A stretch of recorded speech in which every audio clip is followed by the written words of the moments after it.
In the past year, we've been graced with not one, but two of the most fan-requested prequel sets of all time. On September 1st, we'll have not only an ATTE, but a Republic Gunship on store shelves at the same time. Something that hasn't happened to us in 10 years. Now, how do these two stack up against each other? I've had the opportunity to look at both of them, so let's waste no time and figure that out. We'll be ranking them in 4 categories: accuracy, minifigure selection, styling, and value. Let's dive into it. Category 1, accuracy. Now, both of these sets do an extremely bang-up job translating their on-screen counterparts into Lego. The Gunship, when I look at it at most times, looks just like the version from the animated show. They did a great job replicating that. But I'm afraid this is where the Gunship is going to lose some credit. Some minor issues that take away from its accuracy. The iconic doors on the sides are supposed to open in 2. There's supposed to be a smaller door in the front. Unfortunately, it's missing that smaller section, going for just a long section in the rear. Now, this isn't something that bothers me personally, and it still retains its overall look and accuracy, but it does make the set a little inaccurate. It's also missing the bubbles that sit on the tips of each of the wings. Now, while both sets represent their content extremely well, the ATTE looking like it was pulled right out of Revenge of the Sith and could also be factored into any Clone Wars set if you wanted to, because it doesn't come with a Revenge of the Sith Obi-Wan. And the Gunship works really well as a general Clone Wars set, not really being based off of a particular episode. It's a really tough call between both of these sets, but for the door inaccuracy, I am going to have to give this category to the ATTE. The only inaccuracy with that set has nothing to do with the build itself, and it's the fact that it comes with a spider droid instead of a crab droid. And again, that has nothing to do with the ATTE itself, more just the entire set as a whole. Number 2, minifigure selection. Both of these sets come with some amazing figures. It's hard to pick. The ATTE gave us Commander Cody and a nice selection of clone troopers, while the Gunship brought 2 Republic officials and some amazing shock troopers to the table.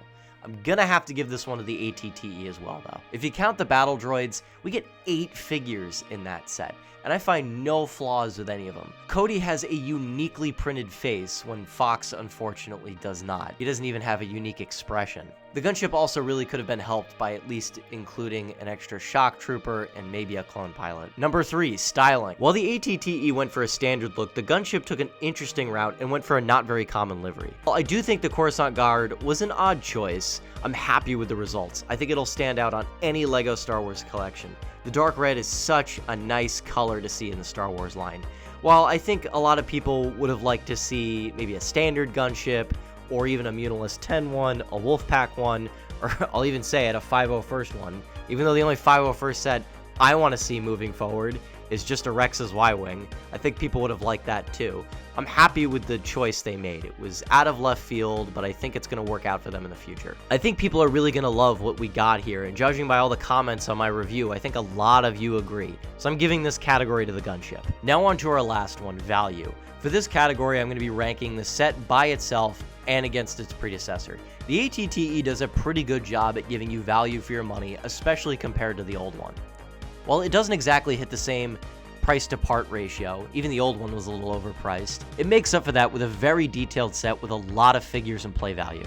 The inside of the walker opens up for easy access to the interior, a removable cockpit for the driver, a positionable middle leg, and a movable turret. And comparing it to the 2013 one, it's no competition. And there is no reason to pick up the old one besides 2 cool figures and nostalgia. I was a teenager when the old set came out, so I have no emotional ties to that one. The old one had around 700 pieces, 5 figures if you count the droids, while this one has 8. And with the old one, only one of those figures was a clone. Adjusted for inflation, the old one costs about $120 in 2023 money. So by comparing it like that, for an extra $20, you're getting a set that has almost 300 more pieces, a larger figure selection, and an overall better looking build. Yes, the old one came with brown battle droids and Master Coleman, a cool Jedi minifigure, but you can find those figures secondhand by themselves. So there is no reason to pick up the old one compared to the new one. You could also commonly find the new one on sale for between $110 and $120.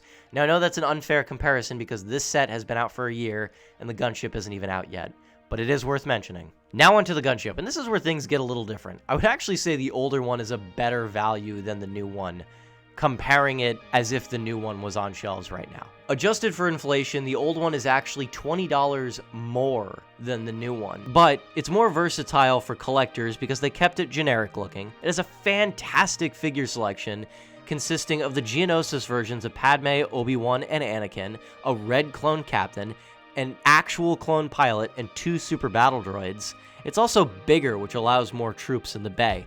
While I know I said I like the 2023 one because it's more in minifig scale, it was nice that this one was a little bigger. It also has a little speeder bike build, which you can store inside the gunship, which is really cool. If the new one had given us maybe some more figures, some side builds to store into the many compartments they advertise it has, maybe I'd give it to the newer one. But it just misses the mark with that, so I'm giving this category to the ATTE as well. Well, it looks like the ATTE wins by a landslide 3-1. It's an iconic vehicle, reimagined into one of the most iconic LEGO Star Wars sets of all time. But I do want to make one thing clear. This by no means that the 2023 Gunship is a bad set.